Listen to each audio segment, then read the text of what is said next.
Paz e bem, sou Paulo da Costa Paiva, leigo professo na Ordem Franciscana Secular e também idealizador da mídia digital Partilha Franciscana. Sim, lá você encontra tudo relacionado à nossa espiritualidade, mais precisamente sobre a mística nossa dos terceiros penitentes, irmãos de Francisco. Lá você encontra vídeos, você encontra textos, biografias, história de santo e muito mais. Aproveitando, faço o convite para conhecer as nossas fraternidades espalhadas por esse mundo inteiro, há mais de 800 anos, levando Cristo na maneira de São Francisco de Assis. Você que é casado, solteiro, jovem, idoso, você do clero secular, venha também conhecer a nossa fraternidade, venha fazer parte da nossa família, da história da igreja. Aproveitando, vamos concluir hoje os vídeos falando sobre a ramificação da grande família franciscana. Já falei da primeira ordem, já falei da segunda ordem e hoje eu vou concluir falando sobre a terceira ordem. Já teve alguns vídeos desenrolando todo o processo histórico, sempre de forma bem rasa, sendo um estímulo para você procurar pesquisar através de livros, através de sites, conhecer, beber e mergulhar nessa mística. Hoje vamos dar continuidade e concluí-lo. Então vamos lá. As duas formas atuais... As duas formas atuais da terceira ordem franciscana são as seguintes. A terceira ordem regular, onde pertencem a esta ordem congregações masculinas, 22 congregações masculinas, 382 congregações femininas, assim como alguns institutos com a mesma regra em comum. Esta regra foi aprovada pelo Papa João Paulo II no dia 8 de dezembro de 1982, tanto pelo seu teor como pelo seu espírito. É mais franciscana do que qualquer uma das outras regras que lhe são anteriores. Entre as congregações, há várias que continuam autônomas, formando somente uma associação, bastante livre. Seus membros fazem os 3 votos e professam uma forma de vida baseada nos conselhos evangélicos, ou seja, na pobreza, na obediência e no celibato. Portanto, pela sua organização, estão mais perto da primeira e da segunda ordem do que da terceira ordem secular, propriamente dito. Existem também uma série de conventos femininos com clausuras rigorosas que pertencem à terceira ordem regular. Em vários países, a abreviação mais usada por elas é OSF, Ordem de São Francisco. Pois bem, a gente sabe, ou você deveria saber um pouco sobre a história do primeiro século do franciscanismo, mais precisamente da primeira ordem, de todas das suas dificuldades, das suas tribulações, como também da segunda ordem, que com o decorrer do tempo e do século, ali se fechou certas congregações e certas ordens. Por mais que surgisse, depois de um tempo, novas ordens, novas congregações, novas comunidades de consagrados, de religiosos, eles já não se encaixariam mais na primeira e na segunda ordem. Então, diante dessa situação, o que é que acontece? A terceira ordem era mais característica dos terceiros penitentes, uma ala que era mais secular mesmo, muitas famílias, muito pai de família, muita mãe de família, muito clero secular também optavam em vivenciar aquela regra. Mas também existia um outro grupo que viviam ou em fraternidade ou vivia isoladamente. A mística franciscana também bebendo da regra terceira. A regra terceira era adaptada tanto para as famílias como também para algumas pessoas que buscavam viver uma vida mais rígida, né? Semelhante à dos religiosos, da primeira e da segunda regra, da ordem, perdão. Então, diante dessa situação, com o decorrer do tempo surgiu a TO.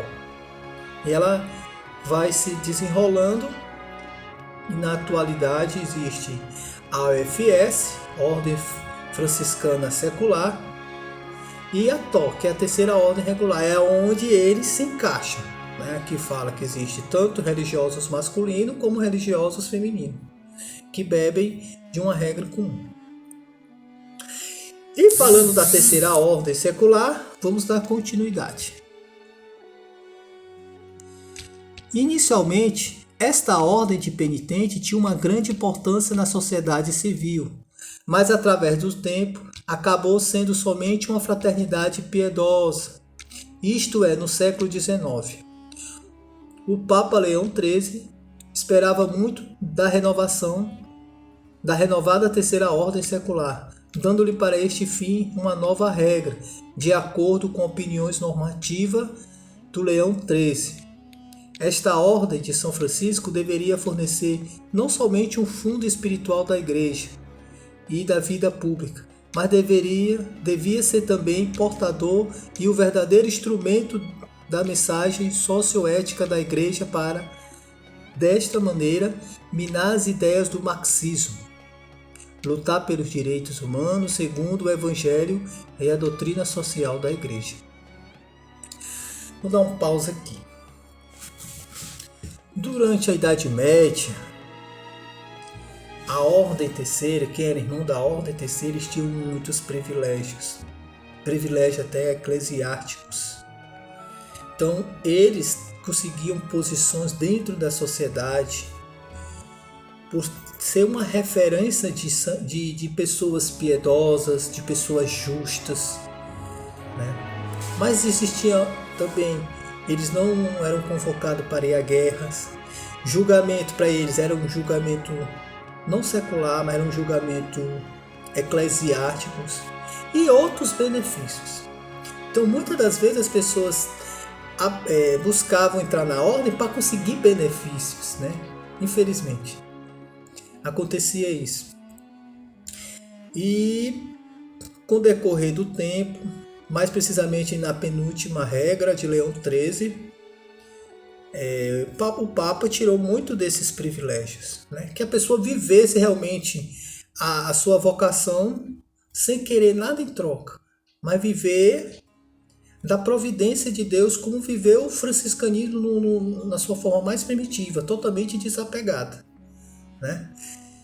E outra coisa que Leão XIII fez, que muita gente acha que isso só foi após o Concílio Vaticano II, não foi após o Concílio Vaticano II que a túnica, o hábito da Ordem Terceira foi deixada de lado.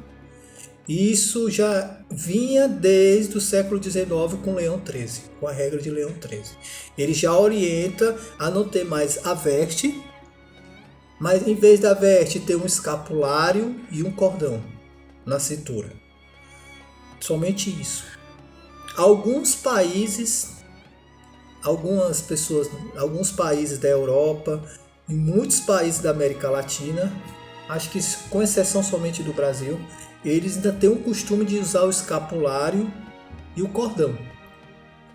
Mas a túnica há muito tempo foi deixada de lado, porque não tem necessidade. Se a gente é uma ordem franciscana secular, então a gente tem que viver no meio da sociedade sem ser confundido com religioso, sem ser confundido com clero,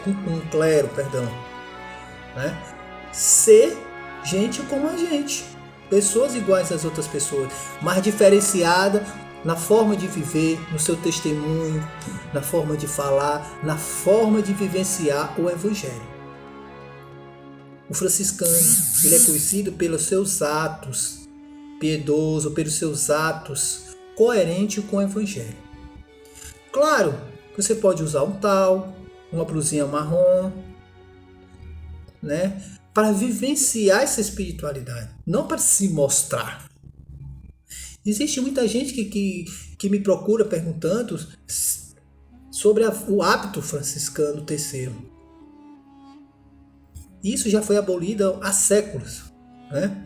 Então, a gente tem que viver o franciscanismo através das nossas atitudes, através da nossa forma de viver, né? Então, o que é que acontece? Muitas vezes a pessoa desiste de entrar na ordem porque não tem um hábito. Aí eu pergunto, você vai buscar viver uma mística por causa de uma veste? Ou porque quer experimentar Deus na prática, na oração, na convivência com o próximo? Então a questão do hábito acho que já está superada, né?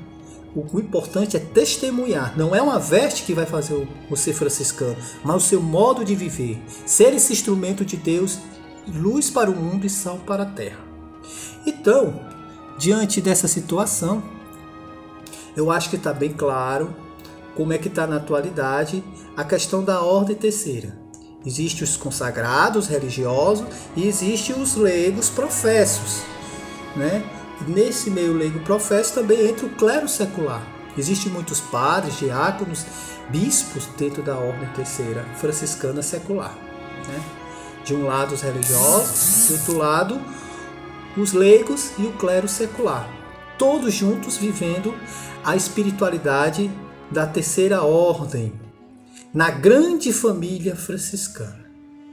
Então agradeço a todos por ter vivenciado esses vídeos, né? Conhecer um pouco mais da grande família franciscana, na qual eu faço o convite, venha conhecer. E se você se sentir chamado, beba, vivencie o chamado na grande família franciscana. Amém? Paz e bem.